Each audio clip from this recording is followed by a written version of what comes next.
Olá! Hoje é dia 29 de dezembro de 2023 e eu tô indo fazer minha última entrevista do ano e também mostrar um lugar muito especial. Eu tô aqui novamente na Cel Calmanter, onde as histórias começam, e hoje temos um dia especial no Hotel Budapeste.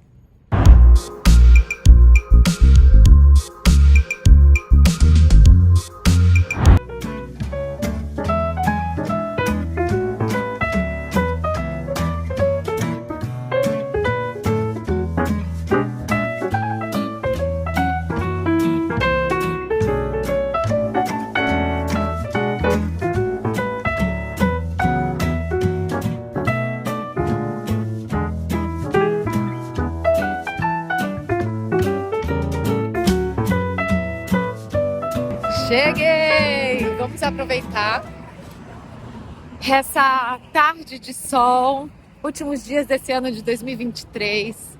Olha a entrada desse hotel. Como ele é retrô. Vamos descobrir a história dele. É hoje.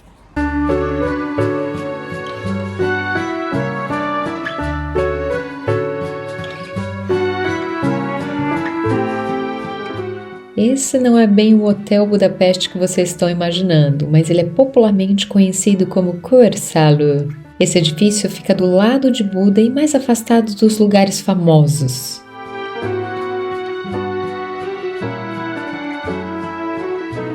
Ao contrário da maioria dos hotéis urbanos, o Hotel Budapeste foi estrategicamente construído para proporcionar aos seus hóspedes uma vista deslumbrante da cidade, longe do barulho da agitação urbana.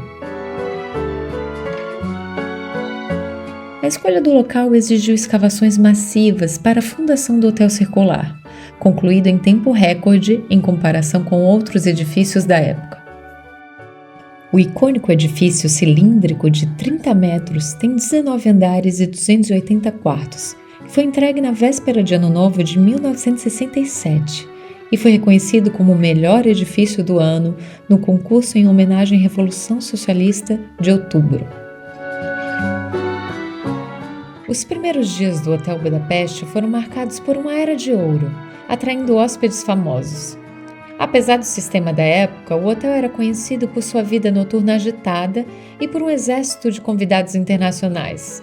Alguns dizem que garçons acumulavam gorjetas suficientes para comprar uma casa de férias em questão de semanas. Mas vocês devem estar se perguntando o que é que eu vim fazer aqui. Então, hoje eu vim conversar com o Ítalo Segesin, um brasileiro de ascendência húngara que teve a oportunidade de residir no Hotel Budapeste durante quase um ano, como beneficiário de uma bolsa de estudos concedida pelo Instituto Bollasch para descendentes. Room service! Olá! Já me filmando. Tudo bem? Vamos, para não perder a espontaneidade. O Ítalo me mostrou a vista do quarto dele e fez uma tour comigo pelo hotel.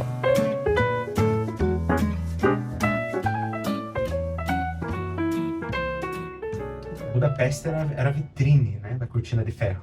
Era o último país que ficava de frente para os outros, né, que não faziam parte do comunismo, da União Soviética. Então eles queriam mostrar que a engenharia deles era boa o suficiente para fazer pequenos arranha-céus. E aqui ficavam celebridades, né, pessoas. E dizia-se, a lenda, que quando eles fizeram a reforma no final dos anos 90, final dos anos 80, começou nos anos 90, eles acharam escutas por todo o hotel. Não sei, lenda urbana.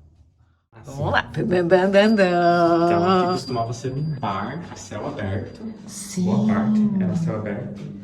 E agora viraram quartos mais luxuosos, né? E quem fica no luxuoso aqui agora? Os próprios. Quem paga, quem consegue pagar. E é bem alto o valor pelo que o prédio oferece, né?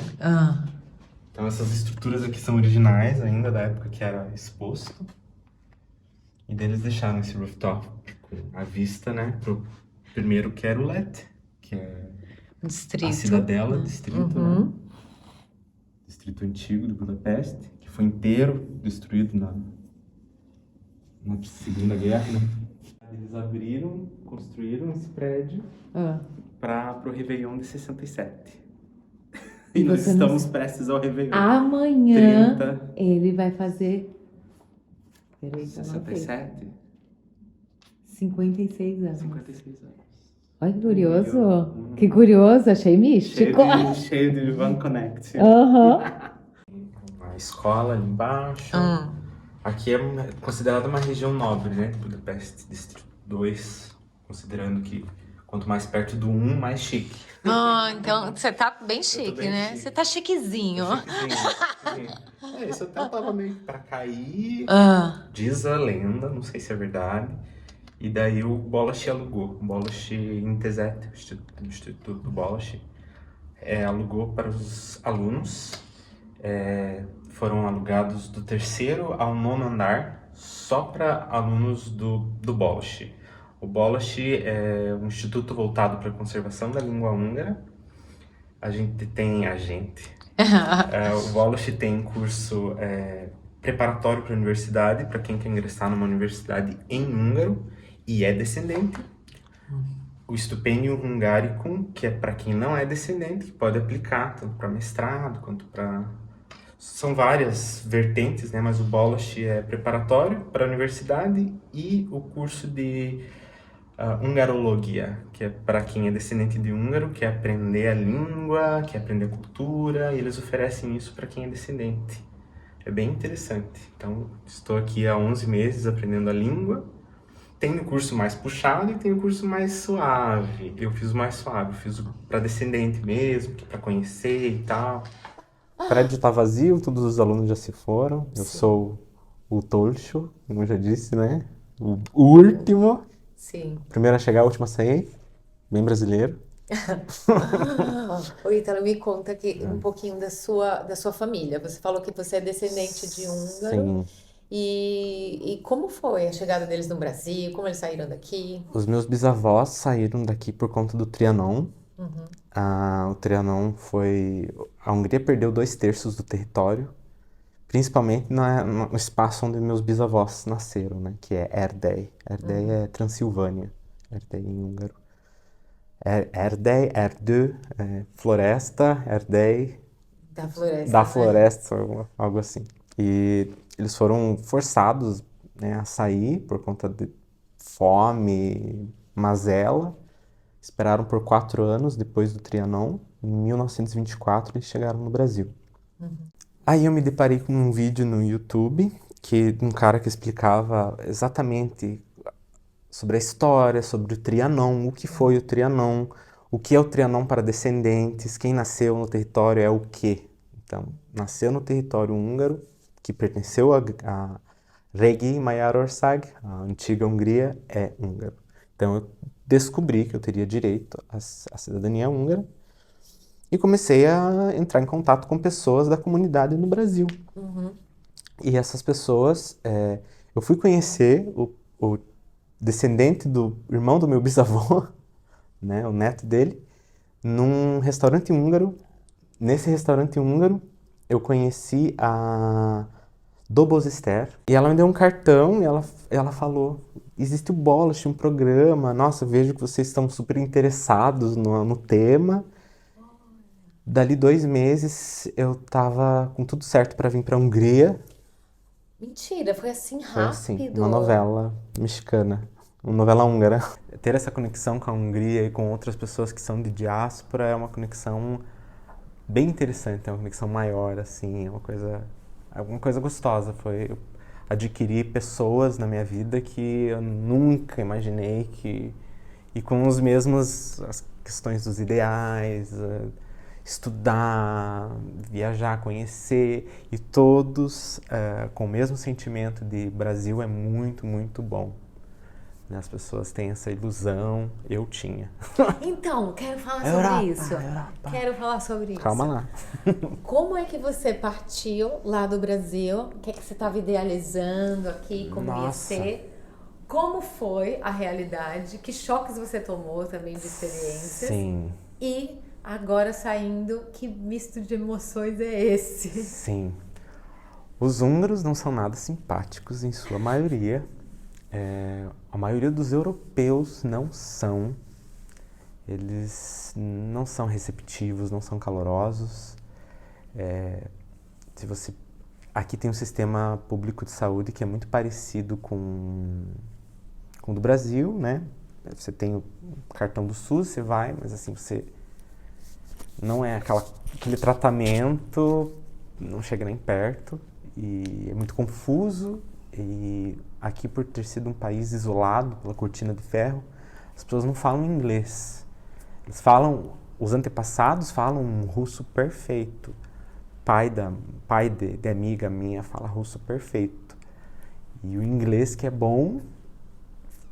Tem uma amiga que me deu um conselho: não ande com brasileiros, senão você não vai aprender húngaro. Mas não tem, é impossível você não fazer uma comunicação, uma junção com as pessoas similares a você que estão na Europa buscando as mesmas ideais. Então, assim, é impossível, né? Eu ficaria completamente sozinho, ou teria que me enturmar muito com os húngaros, e não existe. Eu sou brasileiro, meio húngaro. Aqui na Hungria existe a possibilidade para você, que é descendente de húngaro, vir estudar pela diáspora. Tem um programa do governo, eles dão 45 mil forint, a informação. Eles dão 45 mil forint e dão acomodação. Se você conseguir acomodação por conta, você ganha 80 mil forint.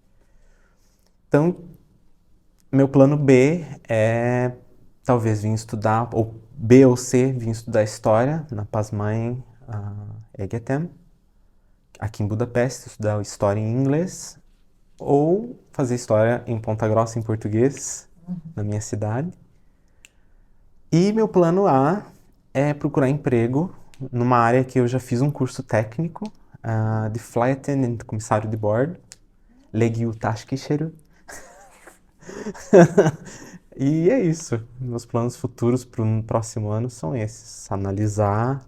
Primeiro eu quero chegar no Brasil, como você disse, a palavra decantar. Toda a experiência, né? Toda a experiência, porque 11 meses longe de casa, para quem nunca saiu do Brasil, é uma coisa louca. Tô muito ansioso para voltar. É muito louco isso. Eu nunca pensei que ficasse... Eu tô contando os segundos. Eu fui no mercado e daí já me deu assim... eu nunca mais vou ver esse produto. Eu quero, eu gosto. Que se apega, né? A gente se apega. Um ano, você começa a criar suas rotininhas. Sim. Ali. O lugar que você gosta de comer, o lugar, o seu mercado preferido, por onde você costuma passear. Por onde eu costumo ir, exato. O que o você vai sentir? transporte, né? Passar pelos mais lugares. falta? Eu acho que o transporte aqui é maravilhoso e é meio vintage.